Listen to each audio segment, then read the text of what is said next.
сіздерді свечамен график арқылы таныстыру. Өткен сабақта прайс акшнда жалпы үстіртін айтып өткен болатынмын.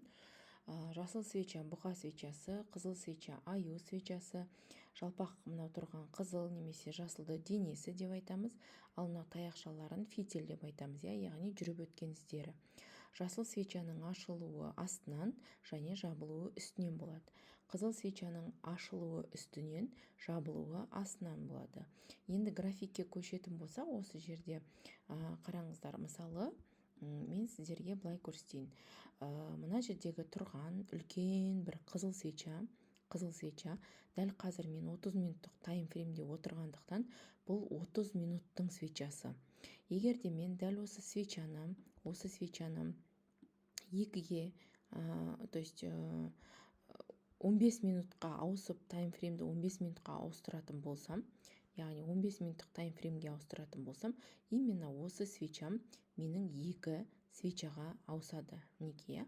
Потому что бір жарты сағаттың ішінде 2-15 минут бар, мінеке, біреу және екеу. Енді мен осыны 5 минутқа ауыстыратын болсам, менде 6 свеча пайда болады екен. 6 свеча пайда болады. Мінеке, қараңыздар, 6, біреу, екеу, үшеу, төртеу, бесеу, алтау, 6 свеча менде пайда болады. То есть сіз графикте қай таймда отырсыз, 30 минуттықта отырсаңыз да, 1 сағатта отырсаңыз да, немесе бір күнде отырсаңыз да, мына D деген бір күн ғой, бір күнде отырсаңыз да, бұл свеча сіз көріп тұрған қай таймда отырсыз, сол таймның свечасы екен. Мысалы, бір күндік таймфреймге баратын болсақ, мына тұрған свечалардың барлығы, мысалы, мына бір целый жасылдың өзі бір күннің свечасы, мына кішкентай ғана қызылдың өзі бір күннің свечасы болып табылады. Енді біз прайс акшн бөлімінде, жалпы осы прайс акшн бөлімімізде біз сіздермен бірге ең бірінші жасалатын жұмысымыз ол жалпы маркеттің структурасымен танысу. Маркеттің структурасы, осы мына жерде ең бірінші біздің прайс акшн бойынша өтетініміз ол японский свечалар. Осы жерде мен сіздерге нақты 5 свечаны таныстыратын боламын. Солардың ішіндегі ең бірінші свечамыз ол бізге сделкаға кірген кезде нақты ТВХ беретін, яғни все ары қарай точно лонг кетеді, ары қарай точно шорт кетеді деген секілді нақты слом беретін, слом дегеніміз ол сигнал, сигнал, яғни слом беретін свечаларымызды таныстырамын. Ең бірінші свечамыз бұл бізде, бірінші свечаларымыз бұл поглашение.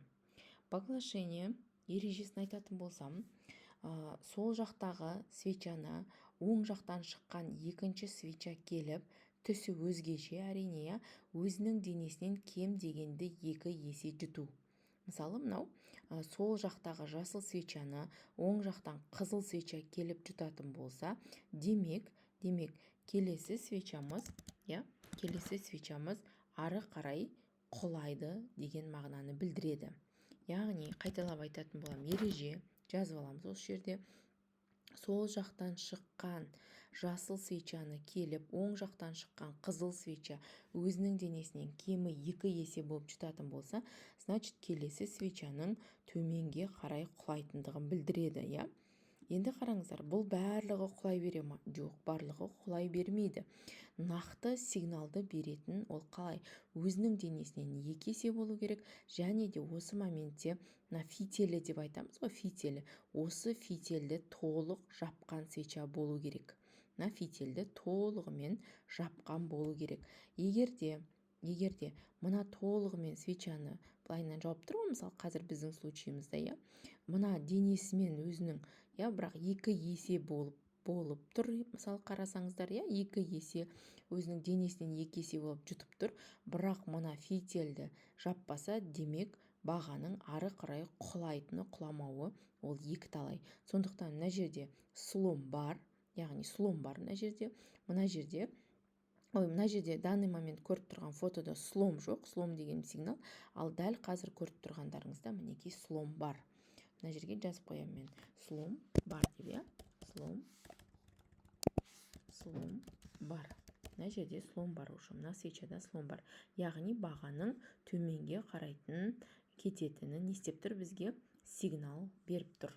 Енді керісінше, сол жақтан шыққан қызыл свечаны, оң жақтан шыққан жасыл свеча өзінің денесінен кемі 2 есе болып жұтатын болса, демек, ары қарай бағаның не істейтіндігін білдіреді, ары қарай бағаның өсетіндігін білдіреді екен, иә.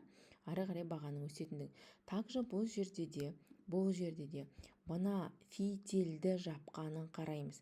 Егер фитиль жабылмай, мына жерде былайынан тұратын болса, демек, слом бар ма? Бұл жерде слом жоқ деген сөз. Яғни, точно ол өспейді дегенді білдіреді. Яғни, слом беретін свечалар. Слом жоқ дегеніміз сөз. Бұл біздегі жалпы сделкаға кіретін кезде точно өсетінін, точно өспейтінін беретін свечаларды айтамыз. Мінекей. Мынау егерде былайынан өзінің денесінен толық жауып, фитильден сәл болсын жоғары жабылатын болса, значит, сделкаға кіруге болады. Почему? Потому что ары қарай жасыл свеча не істейді екен? Ары қарай жасыл свеча болып, ол өсетіндігін білдіреді екен. Бұл біздегі бірінші свечамыз поглашение.